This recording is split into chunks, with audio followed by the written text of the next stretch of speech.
Capítulo 35, culto doméstico. Nas primeiras horas da noite, Dona Isabel abandonou a agulha e convidou os filhinhos para o culto doméstico. Notando o interesse que me despertavam as crianças, Aniceto explicou. As meninas são entidades amigas de nosso lar, que vieram para serviço espiritual e resgate necessário na terra. O mesmo, porém, não acontece ao pequeno, que procede de região inferior. De fato, eu identificava perfeitamente a situação. O rapazola não se revestia de substância luminosa e atendia ao convite materno não como quem se alegra, mas como quem obedece. Para ir para o evangelho. É o que acabamos de falar, né? Esse degradê aí. E você vê a composição da família, né? A composição da família, né? Com tamanha naturalidade se sentaram todos em torno da mesa que compreendi a antiguidade daquele abençoado costume familiar. A filha mais velha, que atendia por Joaninha, trazia cadernos de anotações e recortes de jornais. A viúva sentou-se à cabeceira e, após meditar breves instantes, recomendou à pequena Nelly, de 9 anos, fizesse a oração inicial do culto, pedindo a Jesus o esclarecimento espiritual. Todos os trabalhadores invisíveis sentaram-se respeitosos.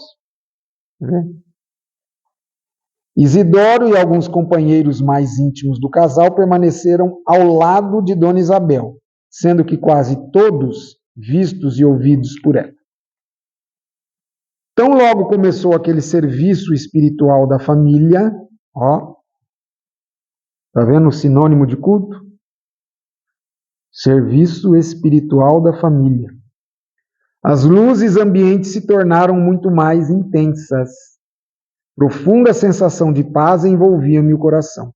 A pequena Nelly, em voz comovente, fez a prece.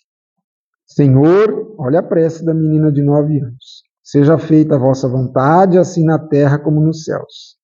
Se está em vosso santo desígnio que recebamos mais luz, permiti, Senhor, tenhamos bastante compreensão no trabalho evangélico. Dai-nos o pão da alma, a água da vida eterna. Sede em nossos corações, agora e sempre, assim seja. Dona Isabel pediu à filha mais velha lesse uma página instrutiva e consoladora, e, em seguida, algum fato interessante do noticiário comum, ao que Joaninha atendeu, lendo o pequeno capítulo de um livro doutrinário sobre a irreflexão e um episódio triste de jornal leigo. A primogênita de Isidoro, que revelava muita doçura e afabilidade, parecia impressionada. Tratava-se de uma jovem de bairro distante, vítima de suicídio doloroso. Aí a notícia, né? O repórter gravara a cena com característicos muito fortes. A leitora estava trêmula, sensibilizada. Assim que Joaninha terminou, Dona Isabel abriu o Novo Testamento, como se estivesse procedendo ao acaso. Mas, em verdade, eu via que Isidoro, do nosso plano, intervinha na operação, ajudando a focalizar o assunto da noite. A seguir, fixou o olhar na página pequenina e falou. Geralmente a gente abre e fala, nossa, era isso que eu estava precisando. Você nunca mais vai ter a mesma experiência depois disso aqui. Provavelmente você não está sozinho. Quando você abre assim e fala, nossa, você não está sozinho. Está vendo? Como que isso acontece? Não me pergunte. Está aqui. A mensagem versículo de hoje, meus filhos, está no capítulo 13 do Evangelho de São Mateus. E lendo o versículo 31, fê-lo em voz alta. Outra parábola lhe propôs, dizendo, o reino dos céus é semelhante a um grão de mostarda, que o homem tomou e semeou no seu campo. Observei então um fenômeno curioso. Um amigo espiritual que reconheci de nobilíssima condição pelas vestes resplandecentes, colocou a destra sobre a fronte da generosa viúva. Ó, isso não é reunião mediúnica, viu? Isso é um simples e singelo evangelho no lar. Eu sempre falo isso, que me desculpe aqueles que pensam o contrário. Mas espírita que não faz evangelho no lar, ó, está perdendo uma oportunidade impressionante. Está abrindo mão. Lembra agora talvez seja a hora de falar. Lembra da vigilância protetiva da casa? Está explicado? O evangelho no lar. Há anos. Não começou semana passada. Tá? Então, no meu caso, nós começamos a fazer, eu tinha 15 anos, hoje eu tenho 60. Então faz 61, faz 46 anos que eu faço evangelho no lar em casa. Eu acho que nós temos guardião lá na porta. Eu falo isso. Quando às vezes está assim, eu falo, meu guardião, fecha a porta aí, meu. Fecha a porta. Antes que lhe perguntasse, Aniceto explicou em voz quase imperceptível. Aquele é nosso irmão Fábio Aleto, que vai dar a interpretação espiritual do texto lido. Os que estiverem nas mesmas condições dele, vai vendo, poderão ouvir-lhe os pensamentos.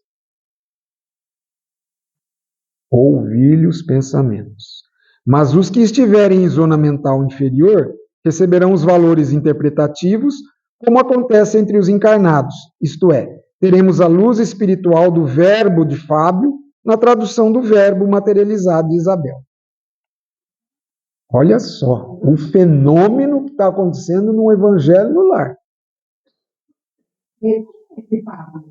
É uma entidade das que estavam lá. Ele comentou. Nosso mentor não poderia ser mais explícito. Em poucas palavras, fornecera-me a súmula da extensa lição. Notei que a viúva de Isidoro entrara em profunda concentração por alguns momentos, como se estivesse absorvendo a luz que a rodeava. Em seguida, revelando extraordinária firmeza no olhar, iniciou o comentário. Lemos hoje, meus filhos, uma página sobre a irreflexão e a notícia de um suicídio em tristíssimas circunstâncias. Afirma o jornal que a jovem suicida se matou por excessivo amor. Entretanto, pelo que vimos aprendendo, estamos certos de que ninguém comete erros por amar verdadeiramente. Os que amam de fato são cultivadores da vida e nunca espalham a morte. A pobrezinha estava doente, perturbada, irrefletida. Entregou-se à paixão, que confunde o raciocínio e rebaixa o sentimento. E nós sabemos que, da paixão ao sofrimento ou à morte, não é longa a distância. Lembremos, todavia, essa amiga desconhecida com um pensamento de simpatia fraternal. Que Jesus a proteja nos caminhos novos.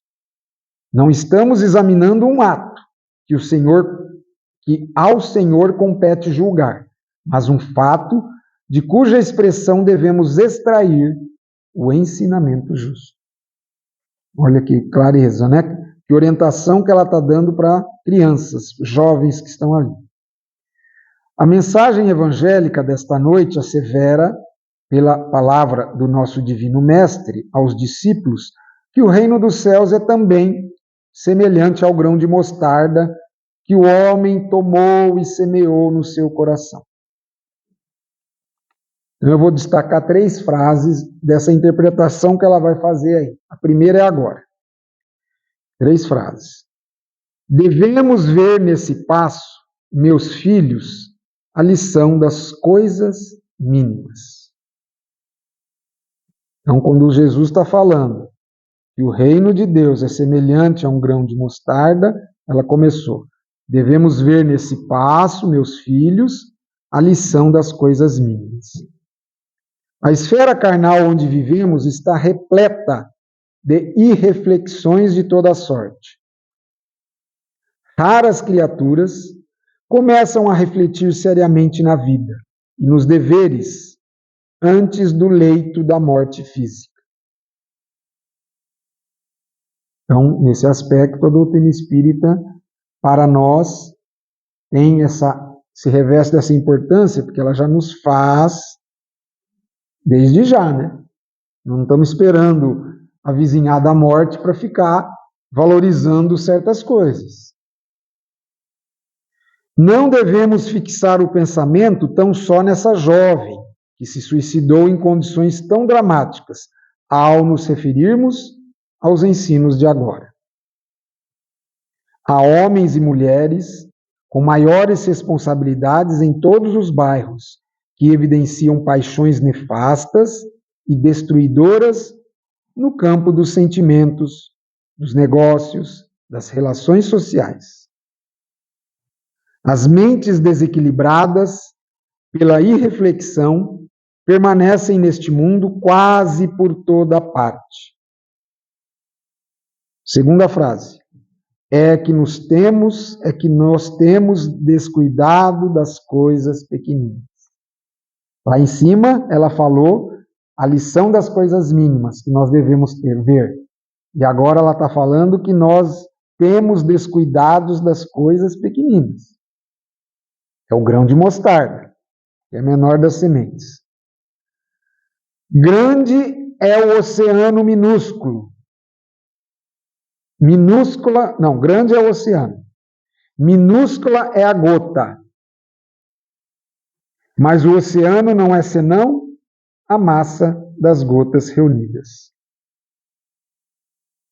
Fala-nos o Mestre em divino simbolismo da semente de mostarda. Recordemos que o campo do nosso coração está cheio de ervas espinhosas, demorando, talvez há muitos séculos, em terrível esterilidade.